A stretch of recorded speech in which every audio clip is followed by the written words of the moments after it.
Hey everyone, so I have finally found a use for these super duper tiny crappy tanks. This is a top fin from PetSmart. It is about a quarter of a gallon, if I remember correct. It's just like a little half moon, whatever, bull front, whatever you want to call that. Tank, again, it's only about a quarter of a gallon. You can see there I have a fake plant, super soft. Then I have a tiny moss ball in here. And pretty much half of the entire tank is taken up already. So these are, of course, supposed to be for betas, but if you actually love your beta, you're not going to put your beta in one of these. So really the only purpose of this tank is to make the company money. And of course, PetSmart Teflon is not the only one that makes these super duper tiny tanks. There are a whole bunch of these crazy tiny tanks geared towards betas, geared towards the naive person that buys a beta for their kid, sees this tank, sees the price tag of this tank, buys it, and out the door they go, make their kid happy for a few days, and and then their poor beta is stuck in a really bad tank that is way, way, way too small for them. So that's the main purpose of this tank, is really just to make the company money, and is not to actually make the beta happy. I have found an actual use for this tank though, and you can see what it is up front here. That is these super duper duper duper tiny invasive snails. I actually have two of them in here. The other one, they're actually moving around pretty good. There's the other one down there. I think he's actually on the moss ball. Yeah, he's on the other side of the moss ball, or it. So this is a good use for one of these super tiny tanks, actually. These are invasive snails. They usually come in on live plants. So if you go to a pet store that has a tank of live plants, most likely you'll end up with these snails. Either they are snail eggs on the live plants you buy, or you just don't see this super tiny snail on your live plant.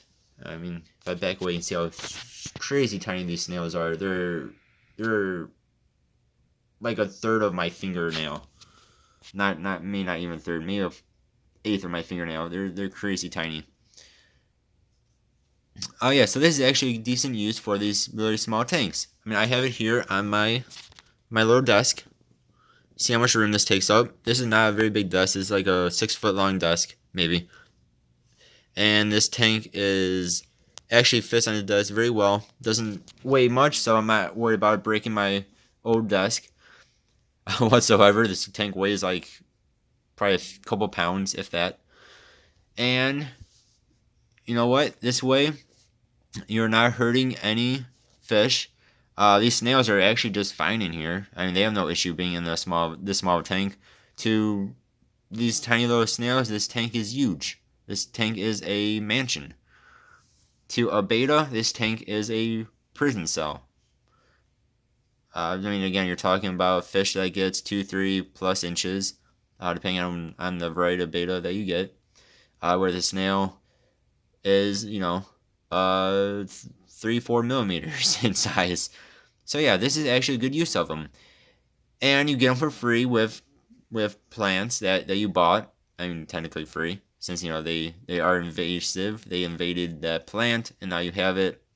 And you probably do not want these guys in your main tank, as they will reproduce, and they do reproduce like crazy, like rabbits. End up, you have 2 of them to begin with, you'll end up with like 1,000 of them in a year or a week. So if you guys just don't actually want to get rid of them, but you don't want them in your main tank, just you can put them in a super duper tiny tank. I mean, these tanks cost like $5, maybe 10 at most. Put a tiny bit of gravel in there, maybe put a moss ball in there, and the snail's happy. Actually it looks kind of cool. I'm not gonna lie, it looks kind of nice. I mean, yeah, it's a little bit. It's very bright.